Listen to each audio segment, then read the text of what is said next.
Shefeed football പിക്കിലേക്ക് ഏവർക്കും സ്വാഗതം. Saudi Pro League club Al Nassr അവരുടെ പോർച്ചുഗീസ് പരിശീലകൻ ലൂയിസ് കാസ്ട്രോയെ പുറത്താക്കിയിരുന്നു. പുതിയ സീസണിലെ മോശം ഫോമിനെ തുടർന്നാണ് അദ്ദേഹത്തെ പുറത്താക്കുന്നത്. കഴിഞ്ഞ സീസണിൽ സൗദി പ്രോ ലീഗിൽ 2ാം സ്ഥാനത്താണ് അൽ നാസർ ഫിനിഷ് ചെയ്തത്. പക്ഷേ പുതിയ സീസണിന്റെ തുടക്കത്തിൽ നമുക്കറിയാം സൗദി സൂപ്പർ കപ്പ് ഒക്കെ അവർ തോറ്റു പുറത്തായിരുന്നു. കൂടാതെ പുതിയ സീസണിൽ സൗദി പ്രോ ലീഗിൽ നിലവിൽ 7ാം സ്ഥാനത്താണ് അൽ നാസർ. സൂപ്പർ താരനിരയുണ്ടായിട്ടും ടലിസ്ക, ക്രിസ്ത്യാനോ റൊണാൾഡോ, മാന അടങ്ങുന്ന സൂപ്പർ താരനിരയുണ്ടായിട്ടും അൽ നാസറിന്റെ മോശം പ്രകടനമാണ് ശരിക്കും അദ്ദേഹത്തിന്റെ സ്ഥാനം ധരിക്കാനുള്ള കാരണം.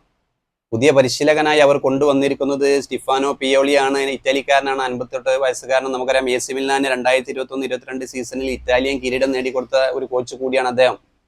2011-12 സീസണിനു ശേഷം 10 വർഷത്തിന് ശേഷം മറ്റാണ് AC മിലാൻ ശരിക്കും അദ്ദേഹത്തിന്റെ കീഴിൽ ഇറ്റാലിയൻ കിരീടം നേടുന്നത്. എന്തായാലും പുതിയ പരിശീലകൻ വരികയാണ് അൽ നാസറിന്. സ്റ്റീഫൻ പയോളി ഇറ്റാലിക്കാരനാണ്. അദ്ദേഹത്തിന്റെ കീഴിലായിരിക്കും ഇനി ക്രിസ്ത്യാനോ റൊണാൾഡോയും അൽ നാസറും പരിശീലിപ്പിക്കുന്നതും അവരുടെ പ്രകടനമൊക്കെ വരാനിരിക്കുന്നത്. എന്തായാലും സൂപ്പർ താരനിരയുണ്ടായിട്ട് പോലും അൽ നാസറിന് മികച്ച പ്രകടനം കാഴ്ചവെക്കാൻ കഴിയുന്നില്ല. ഒരു മികച്ച ടീമിനെ, ആദ്യ 11 കണ്ടെത്തുക എന്നത് തന്നെയായിരിക്കും അദ്ദേഹത്തിന്റെ ആദ്യ വെല്ലുവിളി. നമുക്കറിയാം സൂപ്പർ താരം ക്രിസ്ത്യാനോ റൊണാൾഡോ പുതിയ സീസണിൽ അൽ നാസറിന് വേണ്ടി നല്ല ഗോൾ അടിച്ചു കൂട്ടുന്നുണ്ട്, മികച്ച പ്രകടനം കാഴ്ചവെക്കുന്നുണ്ട്. പക്ഷേ ഡിഫൻസിലെ പോരായ്മകൾ പല മത്സരങ്ങളിൽ നമ്മൾ കണ്ടതാണ്.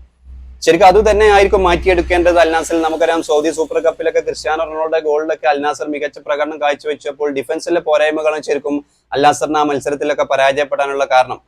എന്തായാലും ഇറ്റലിക്കാരൻ 58 വയസ്സുകാരനായ സ്റ്റീഫൻ പയലുടെ തന്ത്രത്തിന് കീഴിലായിരിക്കും ഇനി അൽ നാസറും സൂപ്പർ താരം ക്രിസ്ത്യാനോ റൊണാൾഡോ ഒക്കെ കളത്തിലിറങ്ങുന്നത്. എന്തായാലും സൗദി പ്രോ ലീഗിൽ മികച്ച പ്രകടനം കാഴ്ചവെച്ച് തിരിച്ചു വരേണ്ടതുണ്ട് അവർക്ക്. എന്തായാലും കാത്തിരുന്ന് കാണാം പുതിയ കോച്ച് സ്റ്റീഫൻ പയോളിക്ക് കീഴിലുള്ള അൽ നാസറിന്റെ മികച്ച പ്രകടനങ്ങളൊക്കെ.